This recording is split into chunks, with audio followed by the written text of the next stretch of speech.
La charrue avant les bœufs, un podcast proposé par Édouard Saury et Olivier Boucher. Salut Olivier.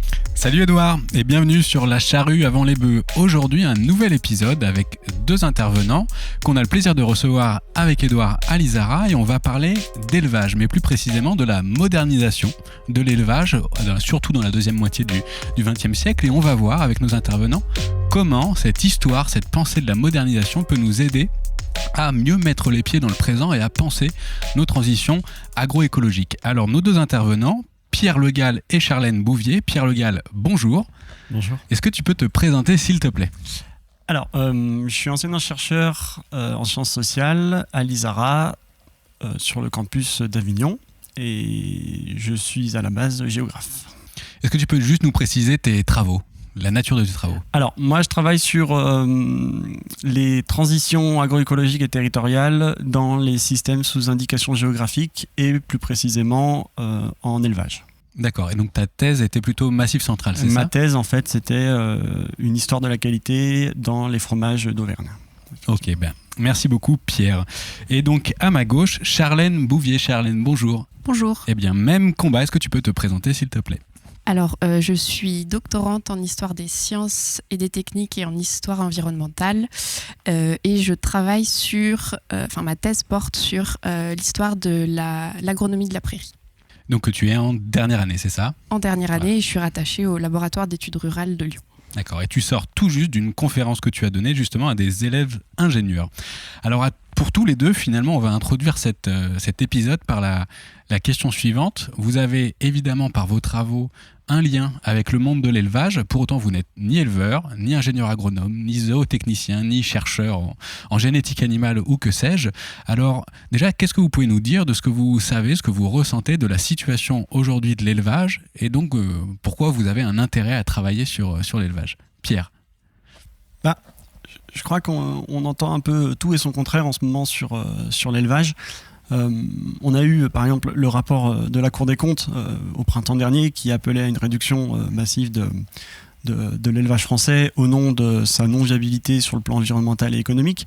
Et de l'autre côté, on a aussi des acteurs du monde agricole, mais pas seulement, qui se mobilisent pour défendre la place de l'élevage en France, qui s'impliquent aussi pour défendre un type de modèle agricole, un type de modèle d'élevage, de ne pas mettre l'élevage d'une façon uniforme pour penser l'élevage français. Et puis, des injonctions contradictoires entre un élevage pollueur, un impact des régimes carnés sur notre santé et plus généralement sur le climat, et de l'autre côté, un élevage qui est valorisé pour son entretien des paysages, pour la captation par exemple de carbone par les prairies, voilà, tout ce qu'on appelle les services écosystémiques, et puis au-delà, si on sort du contexte français, sur toutes les notions de sécurité alimentaire liées à un système de polyculture, polyélevage. Donc ce qui est intéressant, c'est de voir qu'on entend beaucoup de choses, beaucoup de controverses sur l'élevage, et on est régulièrement amené aussi, nous, à être questionnés par les étudiants, par la société, par nos acteurs aussi, les agriculteurs avec qui on travaille, sur qu'est-ce qui se passe aujourd'hui avec nos vaches, avec nos ruminants de manière générale. D'accord. Charlène, est-ce que c'est un constat que tu partages ? Tu es dans la même situation ? Oui, c'est un constat que je partage et je dirais que comme avec Pierre, on est tous les deux au Savoyard. On suit d'assez près la situation et c'est vrai qu'il y a des choses qui nous ont marqués ces derniers temps. La question du cas de brucellose en Haute-Savoie en 2022. Alors est-ce que tu veux bien expliquer la brucellose ? La brucellose, c'est une maladie bovine. Alors, je ne pourrais pas rentrer dans les détails. Non. Déjà, c'est une maladie bovine. Et qui a nécessité des abattages ? Oui, en Haute-Savoie, le troupeau entier a été abattu pour un cas de brucellose. Et donc, c'est quelque chose qu'on a suivi de près avec Pierre. Et pour ma part, ce qui m'a marqué, c'est les positions radicales de chacun des acteurs et le manque de dialogue. D'accord, donc on a des discours extrêmement polarisés. C'est ça. Et alors dans ton travail, ta thèse est un objet central qui est la prairie, mais tu as aussi rédigé, coordonné un ouvrage sur l'histoire de l'Institut technique de l'élevage. Oui. Tu expliques qu'à la base de ce travail, c'est une demande de la part des gens qui travaillent à l'Institut de l'élevage. Et donc pourquoi aujourd'hui une partie des acteurs du monde de l'élevage, ceux de l'Institut, cherchent aussi à mobiliser vos compétences et vos approches pour pour faire face à la société d'aujourd'hui?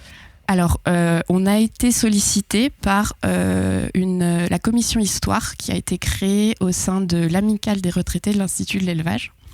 Et donc, c'est un groupe de retraités qui avaient conscience d'avoir vécu une période clé pour l'histoire de l'élevage français.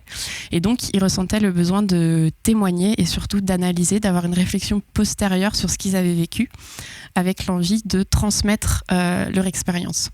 Et aussi d'avoir une réflexion pour essayer de comprendre plus précisément quels avaient été leur espace des possibles dans ce contexte. Et il y avait une grande question qui revenait assez souvent dans nos échanges, c'était est-ce qu'on a pu faire des choses? Pourquoi est-ce que des fois des choses qu'on a proposées n'ont pas marché? Pourquoi d'autres ont mieux marché? Et donc ils ont... C'est un regard curieux, inquiet, un peu des deux? D'abord inquiet, je dirais. Ou les deux en fait, mais c'est vrai que la question de l'inquiétude et le fait qu'ils se sentent parfois attaqués, ils ressentaient le besoin de dire aussi mais on a fait des choses bien, on a essayé. Et donc ils ont sollicité mon directeur de thèse, Pierre Cornu, qui a travaillé avec eux 4 ans avant qu'il me demande d'intervenir aussi parce que les échanges devenaient de plus en plus fréquents et intéressants. Et donc j'ai participé aux réunions de cette commission et on s'est rendu compte qu'on avait assez de matériaux et de réflexions pour écrire un ouvrage. Et donc on a lancé le processus et on a écrit ça. Donc on a eu le soutien de la direction actuelle de l'Institut de l'élevage qui a accepté de publier ce livre chez Quail. Voilà. Super. Alors toi, Pierre Le Gall, est-ce que tu as le même genre potentiellement d'exemple ou d'expérience où c'est au travers d'acteurs du terrain que tu sens l'expression des problématiques d'aujourd'hui, une culpabilité, une inquiétude? Oui, alors moi, pour recontextualiser l'origine de ma thèse, moi aussi c'est une demande de professionnels, d'éleveurs, de transformateurs, d'affineurs et le monde fromager auvergnat qui se posait bien des questions sur l'avenir de leur élevage, l'avenir de leurs produits. Petit complexe d'infériorité par rapport aux appellations des AOP de l'Est de la France, donc le Repechon, le Beaufort et aussi le Comté. Et il y avait un regard inquiet de se dire nos effectifs d'éleveurs diminuent, notre rémunération aussi. Et j'ai envie de dire, l'arme de l'historien, c'était le contexte. Et on a été aussi sollicité pour recontextualiser, comme l'a dit Charlène, des décisions, de comprendre en fait pourquoi des choix ont été faits à tel moment et quels ont été l'impact de ces choix sur l'évolution de ces appellations-là. Et aujourd'hui, le regard, il est toujours inquiet de la part des éleveurs avec qui j'ai travaillé, mais on a quand même cette curiosité, cette volonté de la part du monde de l'élevage de comprendre. De comprendre pourquoi on en est là et aidez-nous aussi, donnez-nous les clés, donc avec vos armes en tant que chercheur, mais il n'y a pas que nous. Justement, tu parles des armes de l'historien. C'était un peu ma prochaine question. Avec quoi vous travaillez et pourquoi? Parce que c'est quand même un petit peu, j'ai pas envie de dire exceptionnel, parce qu'au contraire, nous, dans des cercles académiques, j'ai envie de dire, on côtoie ce genre de travail, mais finalement, dans des problématiques aujourd'hui de l'urgence, une situation de multicrise, on ne cesse d'avoir des injonctions à l'agir, quasi à l'activisme. Vous avez un travail qui est quasiment aux antipodes de cette façon de voir l'urgence. Alors, avec quoi vous travaillez et pourquoi l'approche historique? Alors, tu étais docteur en géographie, si je ne dis pas de bêtises, mais tu as vite mobilisé aussi l'histoire. En quoi l'approche historique est utile? À nouveau, comme je l'ai dit tout à l'heure, l'arme de l'historien, c'est le contexte. Et aujourd'hui, on a besoin, la société a besoin de prendre du recul sur les problématiques qui l'entourent. Et on fait appel aux chercheurs et surtout de plus en plus aux historiens. Alors une partie des historiens qui acceptent de travailler avec les enjeux contemporains. Mais on nous sollicite aussi pour avoir cette prise de recul et cette capacité à recontextualiser les enjeux, les décisions, les problématiques et aussi d'amener une phase de construction de ces problématiques. Pourquoi elles émergent, comment elles ont émergé, comment elles ont évolué et pourquoi aujourd'hui on est sollicité, pourquoi aujourd'hui on a finalement ces problématiques-là à l'instant T. Parce que c'est bien le contexte qui est l'arme de notre arme première. Et donc on travaille, normalement l'historien a longtemps travaillé avec des archives. travailler avec des morts, si on peut dire.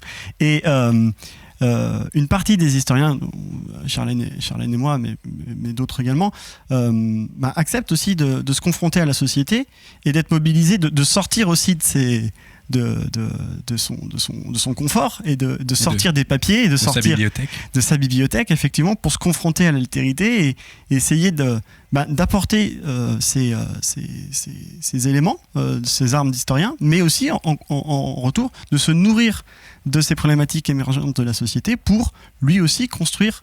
Il y a peut-être aussi la qualité ou une phase de test de robustesse, de savoir est-ce que le contexte, le récit produit, finalement, trouve un écho chez des gens qui sont en train de vivre des situations. Ce qui est vrai, c'est que l'historien qui travaille avec des archives aura toujours la frustration de est-ce que le regard que j'ai, je ne pourrai jamais le confronter aux acteurs sur lesquels je travaille. Et l'historien qui travaille avec, on veut dire les vivants, avec la société actuelle, a cette capacité. Alors c'est une grosse difficulté aussi non pas d'opposer, mais de traduire ce qu'on lit, ce qu'on écrit, ce qu'on voit à nos acteurs qui sont aux prises de ces décisions-là. Mais en même temps, on a une sorte de feedback, un retour, et qui peut faire avancer encore plus et encore davantage la notion de contextualisation qui nous est chère en tant qu'historien. Alors tu parles beaucoup de contexte, de contextualisation. Charlène, j'imagine que tu partages bon nombre des points qui ont été donnés par Pierre à l'instant. Dans ta présentation tout à l'heure, tu parlais aussi de récit, de l'histoire, qui va bien sûr évidemment de pair avec cette histoire de contexte. Et tu as commencé par présenter que tu voyais du sens au travail que tu entreprends par le fait de proposer un récit un petit peu différent de celui qui a déjà été écrit, déjà été dit sur la modernisation agricole et notamment celle de l'élevage. Alors, pourquoi il y a besoin d'en refaire un ? Quels sont tes arguments, ton regard, tes positions là-dessus et comment tu avances avec cette problématique ? Alors, quelque chose qui nous tient beaucoup à cœur, c'est la question de l'espace des possibles. Et donc nous, on part du principe que ce récit de la modernisation agricole comme un phénomène auto-engendré, un phénomène qui aurait été le sens de l'histoire, qui était une évolution inévitable, il ferme complètement notre espace des possibles aujourd'hui, il nous empêche de repenser le présent et donc de penser à un futur qui soit à peu près rassurant. Et donc nous, notre travail en tant qu'historien, c'est de dépasser ce récit de la modernisation agricole, qui a été fait principalement par une histoire sociale. Et donc nous, est-ce que tu peux développer histoire sociale ? C'est une histoire qui s'est principalement. Alors tout ce que je dis là au niveau de l'histoire sociale, c'est pas du tout une critique. Il faut bien comprendre que l'histoire sociale qui a été faite, elle est tout à fait valable. C'est juste qu'il faut la compléter pour illustrer les points aveugles. Et donc cette histoire sociale, c'est principalement s'occuper de l'homme. Et moi je fais quelque chose qui s'appelle de l'histoire environnementale. C'est arrivé en France il y a une vingtaine d'années maintenant, donc ça reste quand même un champ assez précurseur. Et le postulat de l'histoire environnementale, c'est que l'environnement est un acteur de l'histoire au même titre que l'être humain. Donc dépasser l'histoire sociale, c'est-à-dire que nous, on va essayer à travers nos sources, alors c'est pas toujours évident parce que l'environnement ne laisse pas de traces de lui-même, donc on va toujours capter le rôle qu'a joué l'environnement dans l'histoire humaine à travers ce que veulent bien nous en dire les hommes. Mais voilà, notre objectif, c'est de documenter un peu le rôle qu'a joué l'environnement pendant la modernisation agricole, et aussi avec ça, on mobilise l'histoire des sciences et des techniques pour essayer de voir comment en fait la modernisation agricole, elle a été vraiment créée au sein des laboratoires et des fermes expérimentales, et comment est-ce qu'elle a été mise en place au sein des exploitations, et avec quel retour il y a eu sur cette modernisation agricole quand elle s'est confrontée au réel. Et donc ça nous permet de voir que la modernisation agricole, ça n'a pas été ce phénomène inévitable, mais c'est bien un phénomène qui a été pensé par des chercheurs, des ingénieurs du développement agricole, des éleveurs même. Et c'est un processus sur lequel on a réussi à agir. Des fois, on a échoué.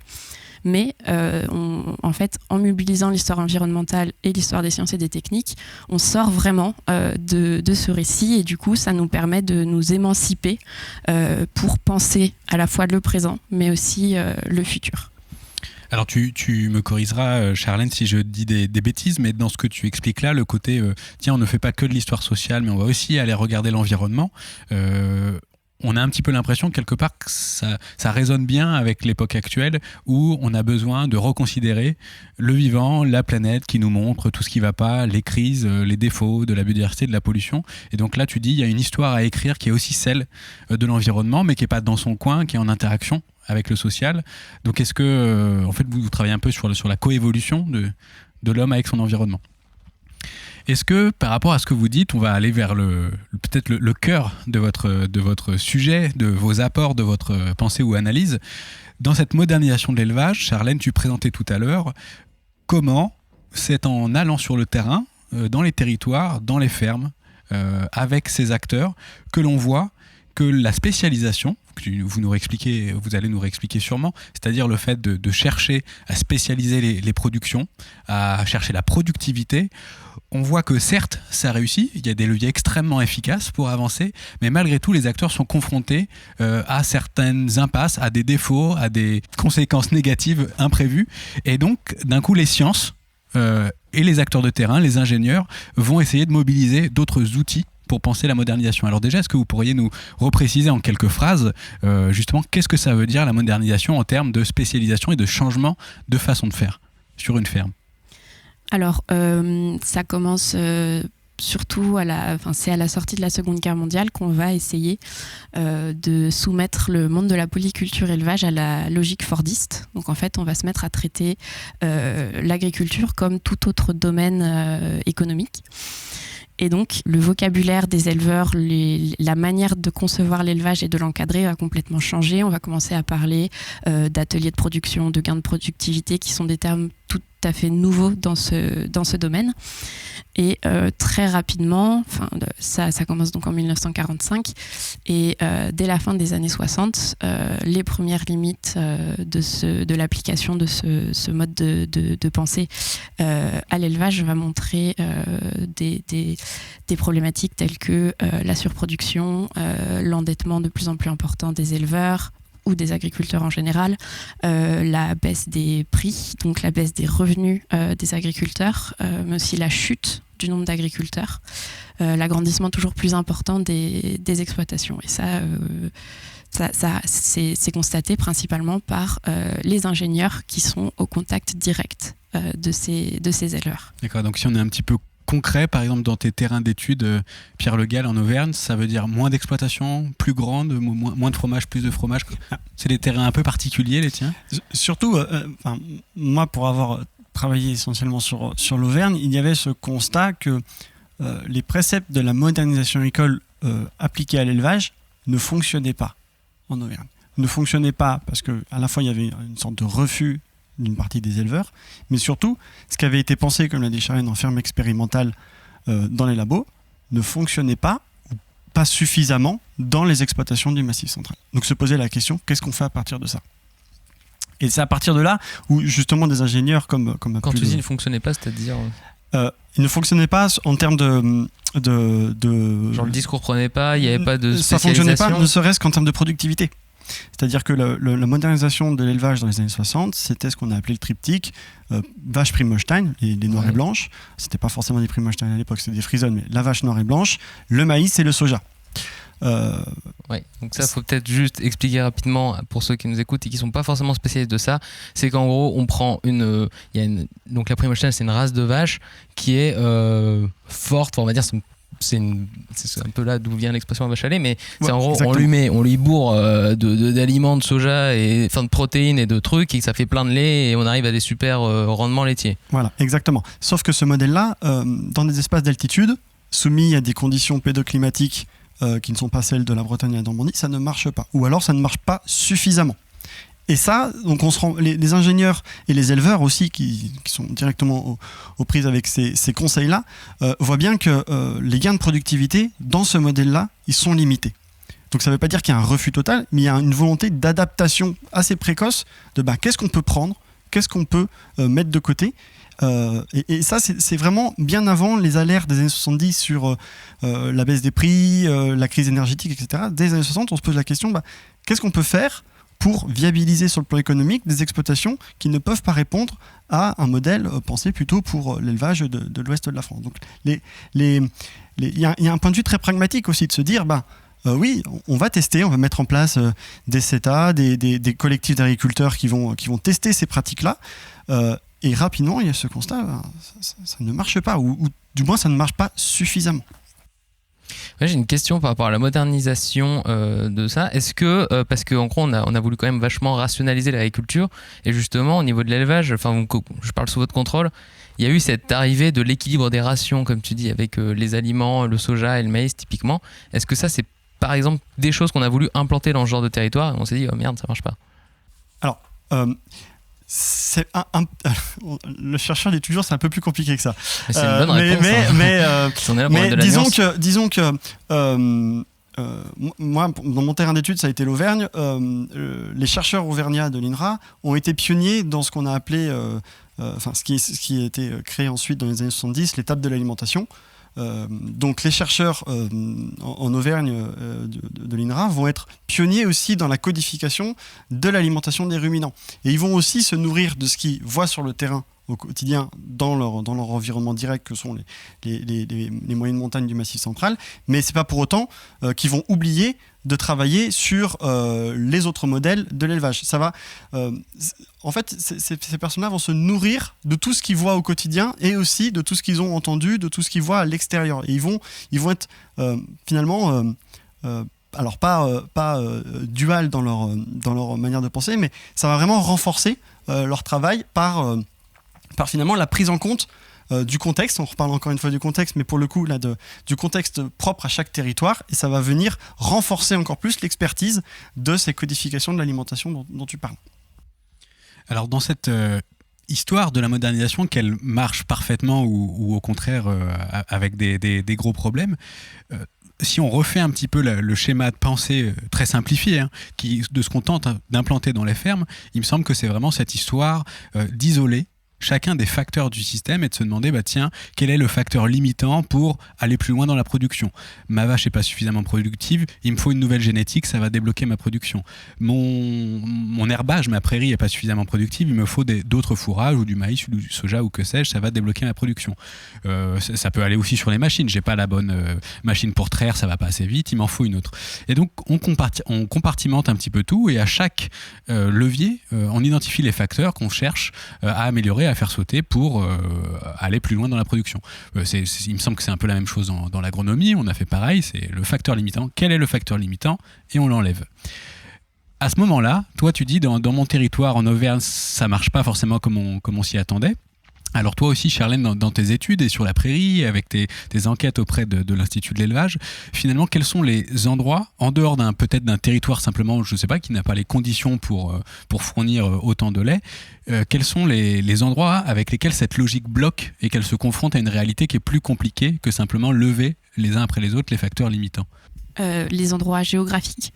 Les endroits géographiques, cognitifs, techniques. D'accord. Alors, dans le cas de la prairie, en fait, c'est pratiquement immédiat parce que les agronomes tiennent immédiatement le discours de la question de la prairie, ça va de la plante fourragère à la production animale. Donc ça passe par la plante insérée dans une prairie qui va être broutée ou fauchée par des animaux. Comment est-ce que les animaux digèrent ça et le valorisent? Donc en fait, ils se rendent très bien compte que c'est des questions liées et ils problématisent tous cette question de cette manière.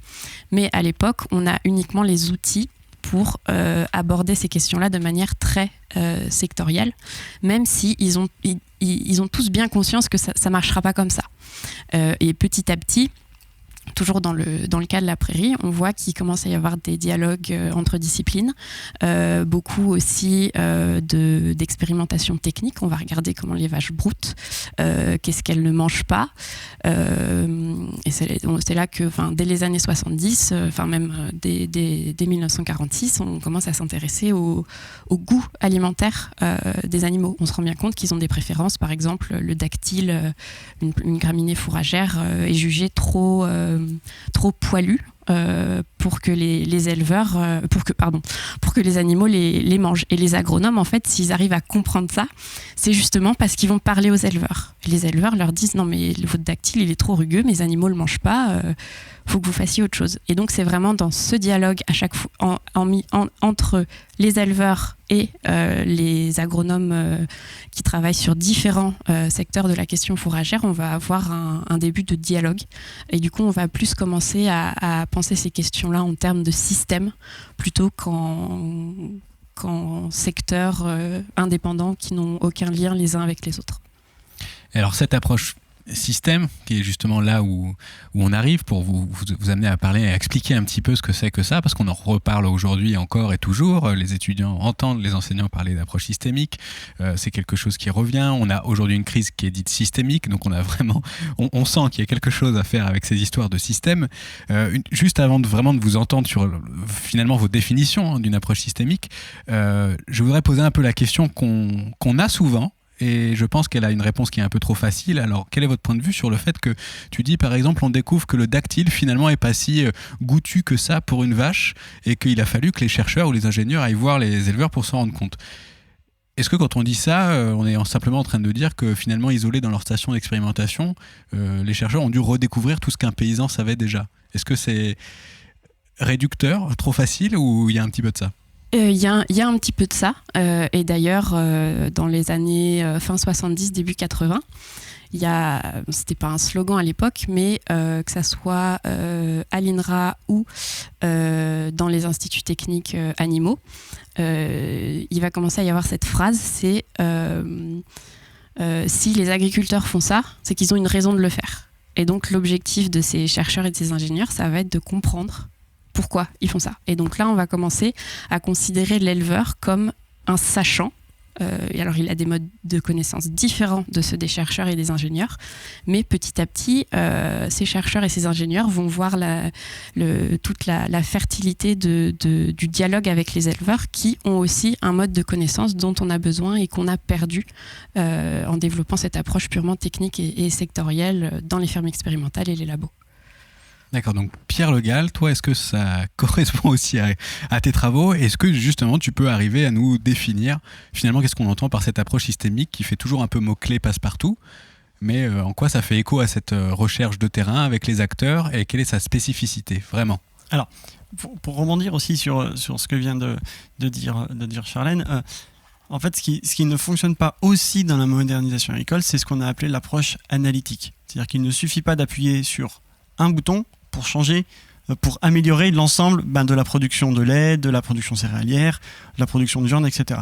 Et donc, on avait une recherche qui montrait bien, sur le plan expérimental, que si on appuyait sur tel bouton, on avait tel gain, etc., etc. Mais dans les faits, ça ne fonctionnait pas. Et par exemple, moi, si je prends mon cas d'étude, on se rendait bien compte que si on voulait améliorer la production fourragère, il fallait aussi prendre en compte le climat, il fallait aussi prendre en compte les structures foncières, il fallait aussi prendre en compte les pratiques des éleveurs liées aux périodes de vélage, aux périodes de mise bas des vaches.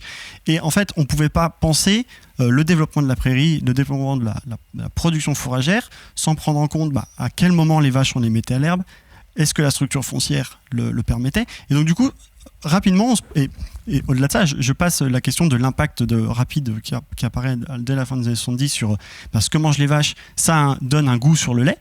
On découvre aussi la composition physico-chimique du lait et on commence à les relier aussi sur, en fonction de ce qu'ont mangé les vaches. On voit bien que le lait n'a pas forcément la même composition en matière grasse ni en taux d'azote. On découvre aussi à ce moment-là qu'il y a éventuellement des problèmes environnementaux. Exactement. On s'aperçoit aussi qu'une dégradation de l'environnement impacte l'ensemble d'une exploitation agricole. Et donc on se rend bien compte que si on isole en silo les problématiques ou que justement on appuie sur un seul bouton, ça ne marche pas. Et qu'il faut croiser l'ensemble des caractéristiques d'une exploitation pour comprendre comment elle fonctionne et voir par la suite ce qu'il est possible d'améliorer. Et en fait, c'est ça l'approche systémique. L'approche systémique, c'est de penser en interaction.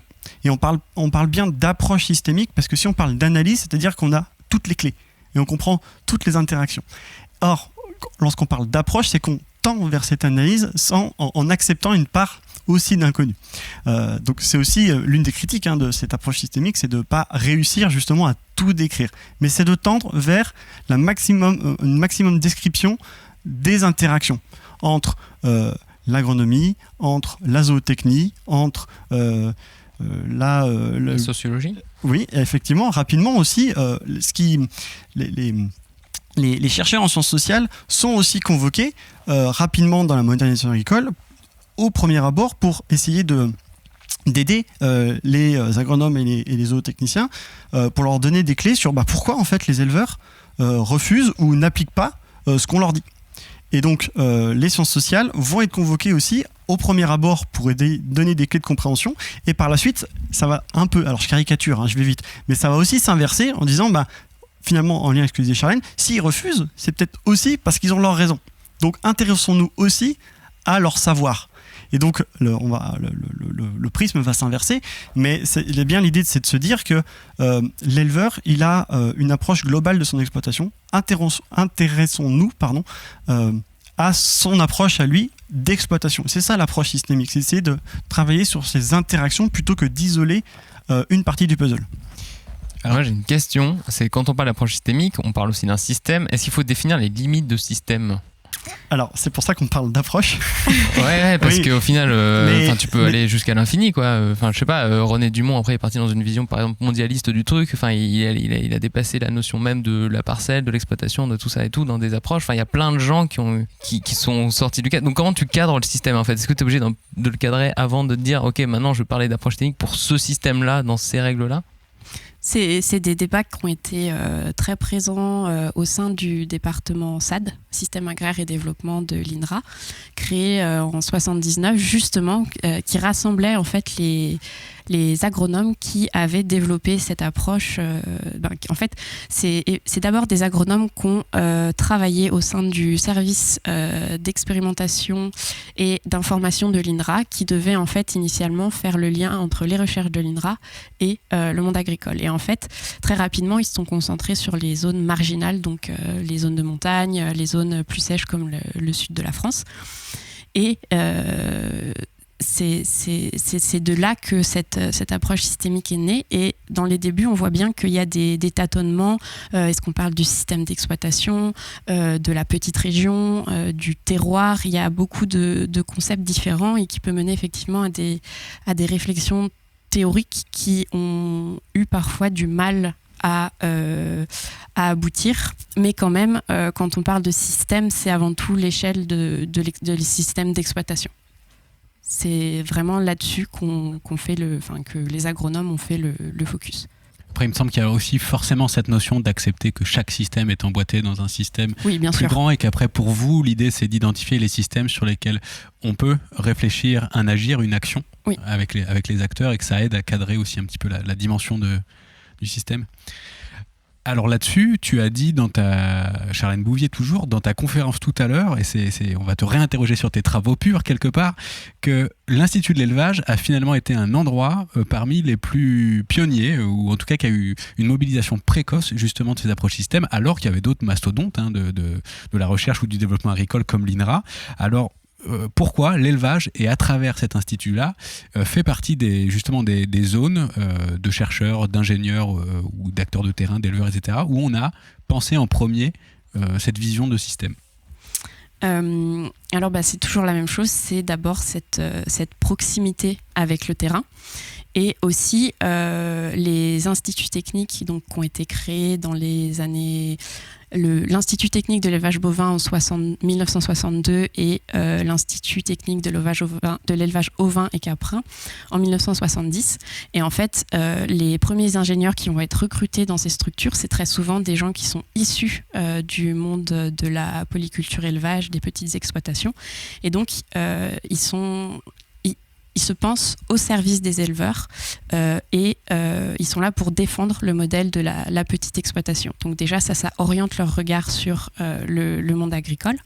Et donc, ils vont être très sensibles devant les difficultés auxquelles sont confrontés les éleveurs. et à l'Institut technique de l'élevage bovin. C'est principalement la question fourragère qui va être à la base des premières réflexions systémiques, notamment la question de l'alimentation à l'herbe, qui va être portée par des ingénieurs qui ont fait leur premier pas dans des régions herbagères et donc qui vont à partir de là développer. Alors, je te coupe, mais ce qu'il faut comprendre, c'est que l'herbage, la prairie, a été plus complexe à maîtriser que par exemple une culture qui est semée, récoltée tous les ans, et que du coup, ça a mobilisé ce genre de complexité. C'est ça. Oui, en fait, les prairies étaient un objet qui était très peu étudié parce que au moment de la création des instituts techniques, il y a eu donc ces 2 instituts techniques des ruminants et un 3e, l'institut technique des céréales et des fourrages, qui est aujourd'hui Arvalis. Et en fait, la question des fourrages a été donnée à cet institut et cet institut ne reconnaissait pas la prairie comme un objet, donc ils avaient récupéré le F de fourrage, mais n'étudiaient pas la prairie. Et donc, à l'Institut de l'élevage bovin, on s'est dit qu'il fallait se saisir de cet objet, puisque ça permettait quand même de nourrir les ruminants. Et à partir de là, ils ont fait une opération, l'opération de valorisation du potentiel des herbages, où un ingénieur, Victor Lebrun, a développé une approche novatrice en disant que le but, c'était pas de produire plus d'herbe, mais d'organiser le système de manière à ce que l'herbe produite soit mieux consommée par les animaux. D'accord. Alors pour tous les deux, évidemment, ça nécessiterait des longs développements de voir tous les recoins dans lesquels cette pensée et ces méthodes surtout se sont développées, parce que là on parle bien aussi d'une création de méthodes. Aujourd'hui, je vais être un petit peu caricatural, mais c'est pas grave. Aujourd'hui, l'élevage a toujours des problèmes. On vous sollicite d'ailleurs aujourd'hui, puisqu'il y a bien toujours aujourd'hui des questions fortes de crise sur l'élevage. Donc, ces méthodes dites systémiques qui étaient censées aborder mieux la réalité du terrain, la complexité du terrain ou d'une ferme, qui sont développées dès les années 70, 80, elles sont déjà là, elles sont présentes, elles existent. Aujourd'hui, qu'est-ce qu'on doit dire ? C'est un échec de ces méthodes, ou c'est parce qu'elles ont aussi servi pour un modèle qui aujourd'hui est plus désirable? Pourquoi aujourd'hui finalement on ne peut pas conclure sur le fait voilà, c'est super, on a eu des approches systémiques et aujourd'hui on a développé des systèmes en accord parfait avec leur milieu et leur civilisation? Je suis volontairement un petit peu large et aiguisé, mais qu'est-ce qu'on peut conclure de cette approche systémique Deux éléments. D'abord sur toute la complexité de la prairie que vient d'évoquer Charlène. Aujourd'hui, on parle d'un retour de l'herbe dans l'alimentation de base des vaches. On parle de services écosystémiques liés à la prairie. Et finalement, la question des clés de compréhension du fonctionnement de ces prairies, c'est encore plus complexifié. Donc ça a quelque part densifié cette approche systémique qui l'a rendue encore plus complexe, mais aussi plus opérante. Ou plus opérante, mais aussi plus complexe. Et au-delà de ça, on voit bien que tout à l'heure... Peut-être juste pour préciser pour ceux qui nous écoutent, donc là, dans ce que tu dis, service écosystémique, etc., c'est qu'aujourd'hui, on reconnaît le fait qu'une prairie, en plus de fournir l'herbe que va manger la vache, ou un autre ruminant, ou monogastrique d'ailleurs, il y a aussi des fonctions de biodiversité, de stockage de carbone, de régulation des flux d'eau, etc. Exactement. Pour un certain type de prairies, notamment ce qu'on appelle les prairies permanentes, qui ne sont pas travaillées, retournées, semées annuellement, qu'on appelle les prairies temporaires. Et c'est en lien aussi avec la question, Edouard, tout à l'heure, sur jusqu'où elles s'arrêtent. On voit bien aujourd'hui que les injonctions sur l'élevage rendent encore plus complexe cette approche systémique, parce que jusqu'où on va? Est-ce qu'on intègre aussi l'élu local qui est soucieux de la gestion de l'eau et donc de la captation de cette ressource par l'agriculteur, par l'éleveur, par le viticulteur, etc., etc. On a le consommateur qui est à la fois consommateur de viande, consommateur de lait, mais aussi le voisin. Donc l'approche systémique, elle se renforce à mesure qu'elle se complexifie. Donc j'enfonce peut-être des portes ouvertes où je ne réponds pas vraiment à ta question, mais elle montre qu'elle est d'autant plus opérante, mais elle est d'autant plus complexe. Et ce qu'il faut préciser aussi, c'est que l'approche systémique appliquée à l'exploitation agricole, elle a aussi gagné en pertinence par l'évolution de la science. C'est-à-dire que l'agronomie a permis d'aller plus loin dans la compréhension des fonctionnements de la prairie, etc. La zootechnie sur le fonctionnement de la vache. Et à mesure qu'on avançait dans ces disciplines-là, on a aussi pu penser, si on veut, les liens entre l'amont et l'aval. Donc c'est aussi une méthode qui vit avec son temps. C'est-à-dire, c'est comme une science, hein. Elle évolue, elle se nourrit de ses acquis et de ses remises en question.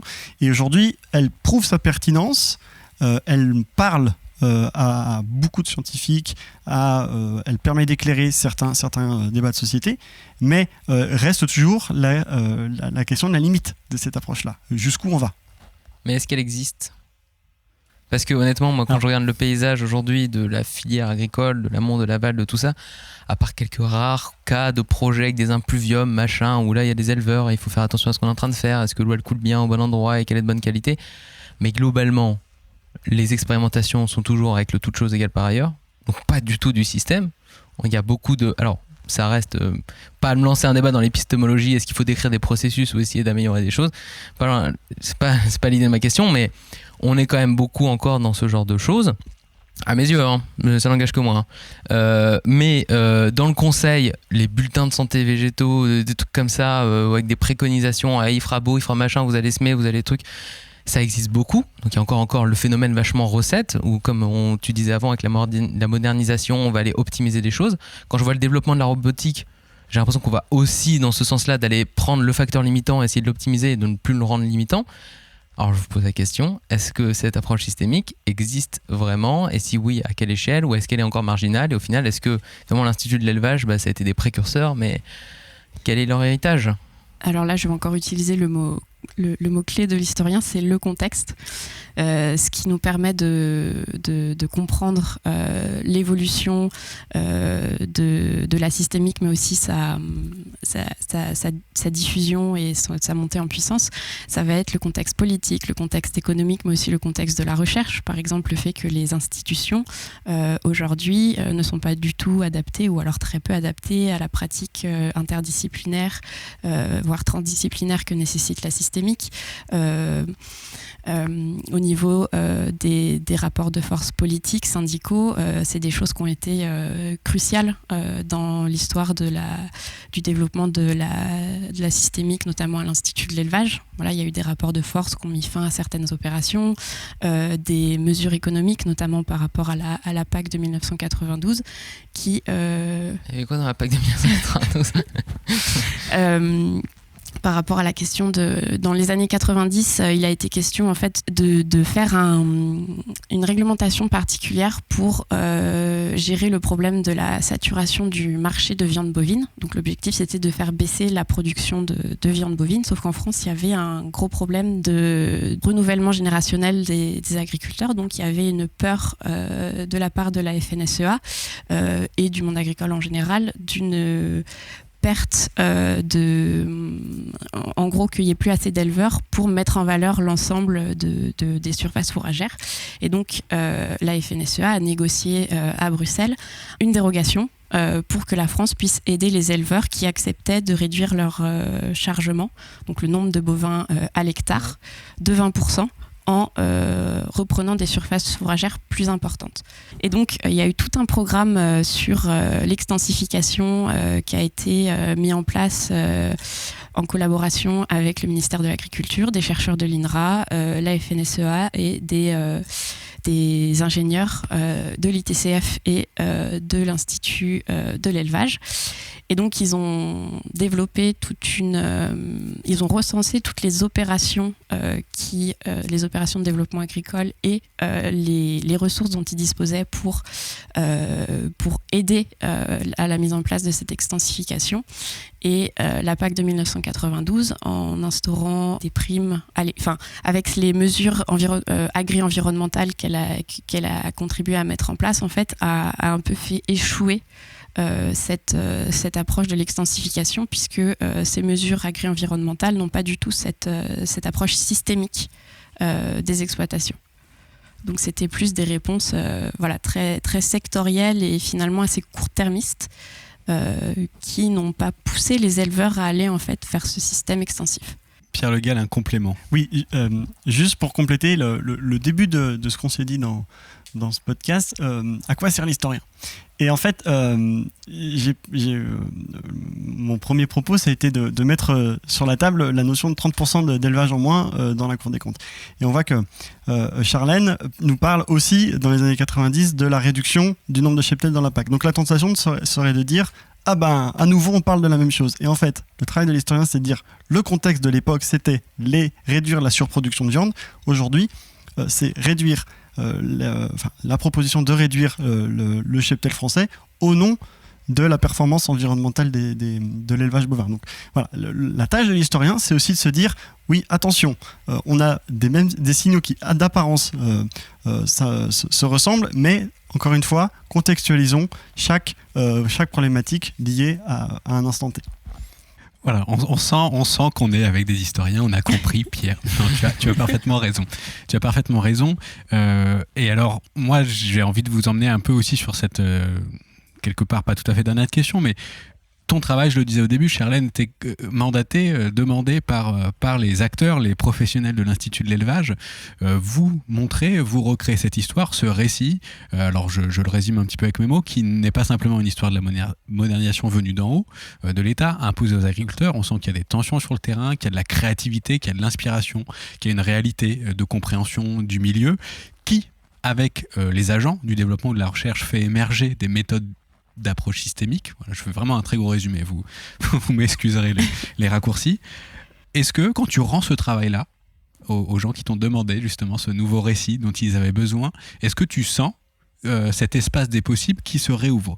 Alors déjà, tu peux nous expliquer si tu veux ton espace des possibles, ce que c'est, mais est-ce que finalement, au bout du travail, puisque là tu as quand même un ouvrage publié, donc on peut dire que le travail est fait d'une certaine manière, en tout cas dans ce périmètre-là, est-ce que tu peux en discuter avec des gens et sentir cet espace des possibles qui se réouvre et donc qui donne, tu le disais au début, des possibilités d'action, un regard sur le futur qui est autre que celui qui était proposé avant ? Alors pour moi, la réception de l'ouvrage qui est pourtant principalement... qui viennent, les retours qu'on a qui viennent, ils viennent surtout du monde professionnel. Voilà, c'est quand même un ouvrage scientifique qui n'intéresse pas du tout le monde académique pour l'instant, ce qui en dit long quand même sur le fait que les historiens ont du mal à s'intéresser, ou en tout cas à réfléchir leur posture par rapport au présent.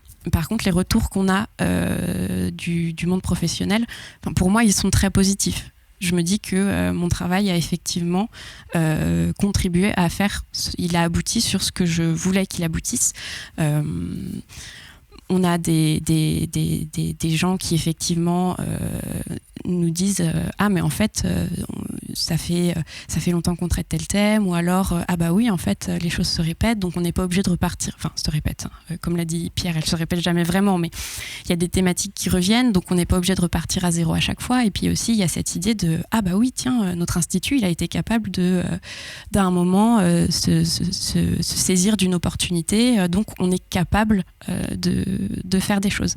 Et ce que je trouve aussi très très intéressant, c'est que on a travaillé tout au long du livre avec les membres de la commission histoire de l'amicale des retraités de l'Institut. On ne les a pas uniquement utilisés comme témoins, ça a été vraiment un travail collectif. Et moi ce que j'apprécie beaucoup dans ce travail, c'est qu'on leur a transmis la méthode historique, et que du coup, ils ont maintenant une véritable connaissance de la méthode historique et de la discipline. Et on peut avoir des débats sur l'histoire que je ne peux pas avoir dans le monde universitaire. Et ça, pour moi, c'est une véritable réussite. Et aussi, ce qui est très positif dans ce travail, c'est la réussite du discours intergénérationnel entre retraités qui disent « bon bah voilà, nous on a fait ça, on voulait que ça », mais n'empêche qu'on a aussi des conseils à vous donner.